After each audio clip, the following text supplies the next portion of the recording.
साथियों, किसी राज्य में एक राजा था। उसको कोई संतान नहीं थी। राजा की बहुत इच्छा थी कि उसको एक पुत्र की प्राप्ति हो जाए। पुत्र की प्राप्ति हो नहीं रही थी। राजा के दरबारियों ने एक दिन राजा को सलाह दी कि महाराज, तांत्रिकों का सहारा लिया जाए। जब तांत्रिकों का सहारा लिया गया तो तांत्रिकों ने राजा को सलाह दी कि अगर किसी बच्चे की बलि दे दी जाए, बलि चढ़ा दी जाए, तो पुत्र की प्राप्ति हो सकती है। अब राजा ने इस बात का ढिंढोरा अपने पूरे राज्य में पिटवा दिया। पूरे राज्य में ये बात फैलाई गई कि हमें जो कोई भी अपना पुत्र देगा, हम उसकी बलि चढ़ा देंगे, लेकिन उसके घर वालों को बहुत सारा धन दिया जाएगा, हीरे जवाहरात दिए जाएंगे। तो ज्यादातर लोग तैयार नहीं हुए, लेकिन उस राज्य में एक परिवार ऐसा था जिसमें कई बच्चे थे, और एक बच्चा उनमें ऐसा था जो भगवान के भजन में ज्यादा लीन रहता था। साधु संतों की संगत उसको ज्यादा पसंद थी। घर का कोई काम धाम करता नहीं था। घर में गरीबी बहुत ज्यादा थी।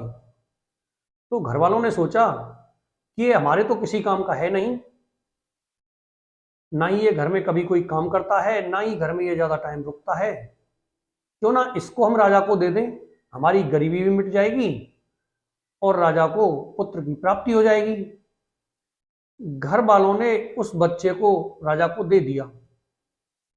अब जैसे ही बच्चे को राजा के यहाँ पहुंचाया गया तो तांत्रिकों ने उसकी बलि देने की तैयारी कर ली और राजा को बुला लिया गया।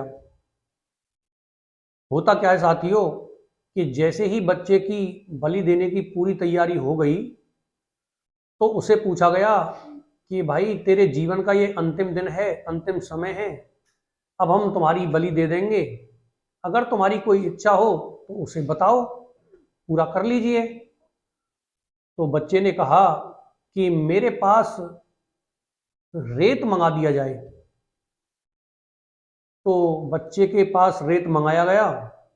उस बच्चे ने रेत से 4 ढेर बनाए।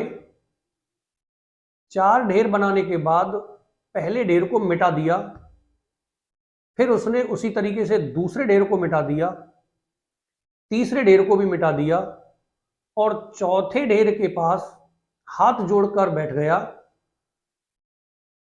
फिर तांत्रिकों को बोला कि अब आपको जो करना है वो करें।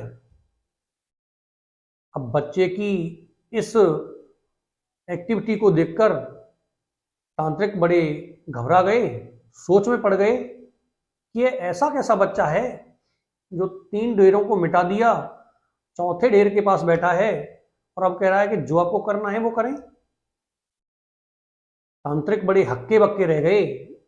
तो तांत्रिक और राजा ने उस बच्चे को पूछा कि तू हमें एक बात बता, तूने इन 4 ढेरों को बनाकर 3 को मिटा क्यों दिया, पहले तू ये बता। तो बच्चे ने कहा कि राजा साहब, ये मैंने 4 ढेर इसलिए बनाए थे, पहला ढेर मेरे माँ बाप का था, उनका दायित्व बनता था मेरा पालन पोषण करने का, मुझे अपने पास रखने का, लेकिन उन्होंने अपने दायित्व का निर्वहन नहीं किया। उन्होंने मुझे आपको बलि के लिए दे दिया, इसलिए मैंने उनका ढेर मिटा दिया। दूसरा ढेर मेरे सगे संबंधियों का था, मेरे माँ बाप के संबंधियों का था, जो मेरे माँ बाप को समझा सकते थे कि ऐसा मत करो, लेकिन उन्होंने उनको समझाया नहीं और उनका मौन समर्थन किया, इसलिए मैंने सगे संबंधियों वाले ढेर को भी मिटा दिया। तीसरा ढेर राजा साहब आपका ही था, क्योंकि आपके राज्य में जो भी जीव जंतु रहते हैं, जितने भी मानव हैं, उन सबके जीवन की रक्षा करने का आपका दायित्व बनता है, लेकिन आप मेरी ही बलि देने पर तुले हुए हैं, इसलिए मैंने आपके ढेर को भी मिटा दिया। और ये चौथा ढेर जो है, ये मेरे इष्ट, मेरे ईश्वर, मेरे परमात्मा का है, मुझे उन पर अटल विश्वास है, अटूट विश्वास है। उनके पास मैं हाथ जोड़कर बैठा हूं। अब आपको जो करना है वो करें मेरा। इस पर राजा ने विचार किया कि ये जरूरी तो नहीं कि हम इस बच्चे की बलि दे दें और हमें पुत्र की प्राप्ति हो ही जाए, या हमें पुत्र की प्राप्ति हो भी जाए तो ये जरूरी नहीं कि वो इतना बुद्धिमान और तर्कशील हो। क्यों ना हम इस बच्चे को अपना राजकुमार बना लें, अपना बेटा बना लें।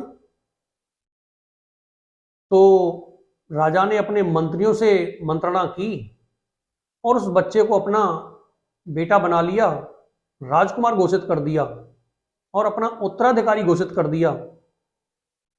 साथियों, कहना मैं ये चाहता हूं कि जब हम ईश्वर पर अटल विश्वास करते हैं तो कोई हमारा बाल भी बांका कर ही नहीं सकता। सिर्फ हमें ईश्वर पर सत्य निष्ठा से, एक निष्ठा से अटल विश्वास करने की जरूरत होती है। आप ईश्वर पर विश्वास करके रहें। जीवन में आपको आगे बढ़ने से कोई नहीं रोक सकता।